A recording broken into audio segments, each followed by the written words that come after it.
Hello YouTube. Well, basically I missed Weight Watchers again this last Saturday, which is why I'm just now vlogging. It did not get canceled this time. I had a really hard time sleeping the other night, and I have Weight Watchers at 9:30 in the morning, and then after that I had work. So I really didn't want to be miserable all day long, because if I don't get at least 8 hours of sleep, I am completely useless.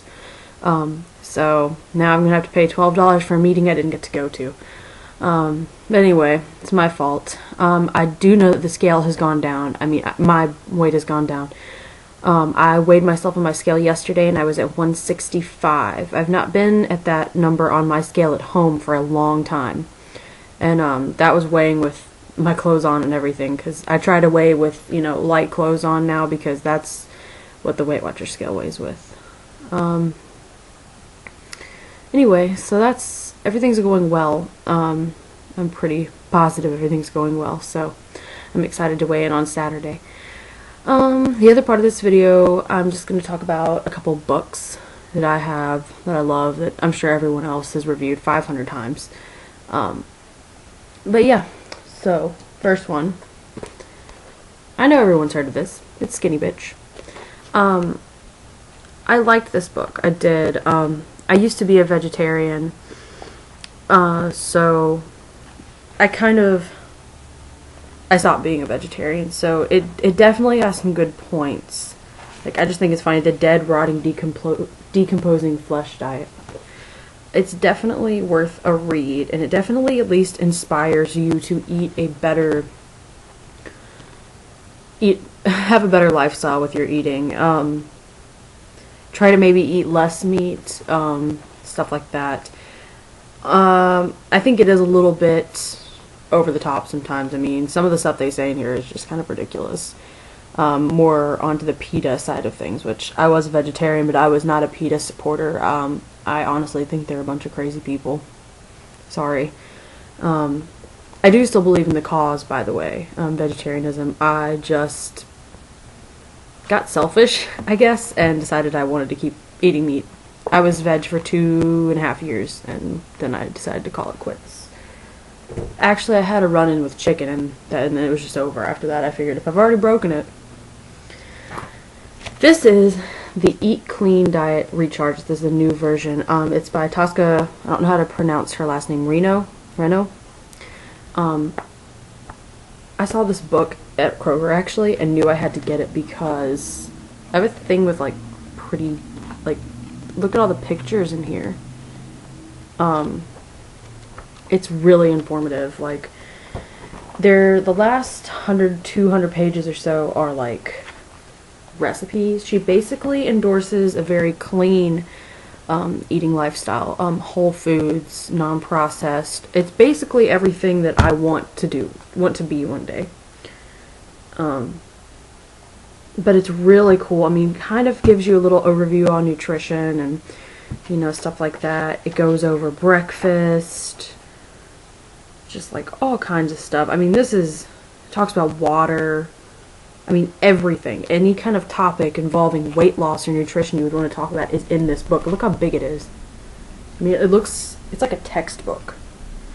But, yeah, I got it for 20 bucks, which is pretty good for a book of this size, and, I mean, it's just chock full of information. I loved it. I loved going through it. I probably will read it again sometime soon. Then, I just got this recently. I'd wanted it for a long time. It's the Hungry Girl Cookbook. Recipes and survival strategies for guilt-free eating in the real world. I was a little disappointed because a couple reasons. One is that on her website she endorses Weight Watchers and posts points on most things. And I don't know for what specific reason. Maybe Weight Watchers didn't approve it, but she does not have Weight Watchers points in here. She does, however, have the calories, the fiber, and the fat content, all the nutrition facts listed. There's a weird glare on my screen because I have the window open.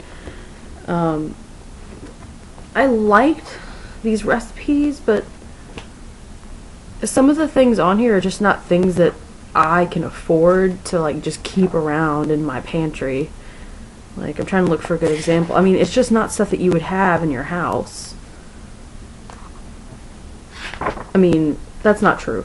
If you were, you know, if I were 30 years old and had my own home and had a steady job, it would be totally easy. I'm not saying that this isn't a good book. It is totally a good book.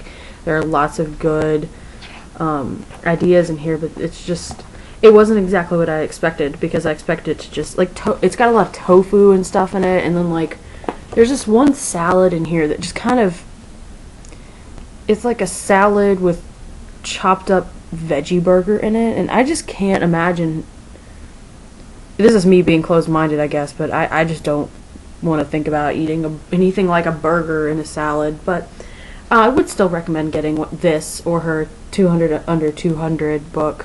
I did like it, I just wasn't exactly what I was expecting, but I like the part in the back here.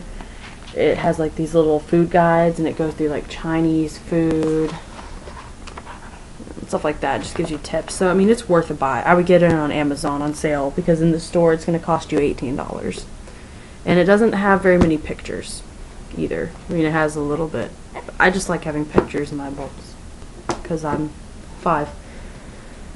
The last two are kind of in the same category. They're the Eat This, Not That books. I really love these books, and it's because I'm very visual, and this is the supermarket one.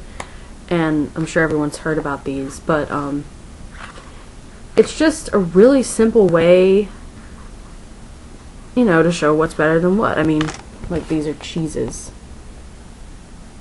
It just, I love it.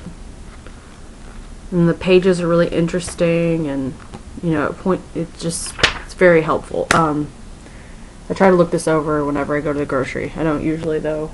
I try to remember to, but it just kind of makes it easy for you to make better choices. And then this one, I think, is the original one. And, or maybe it's just the restaurant one. But this one's my favorite because, you know, also like Applebee's. You know, eat this, not that. And it gives you the calories and everything. And then like Cici's Pizza, which I went there yesterday. The Ole Pizza there.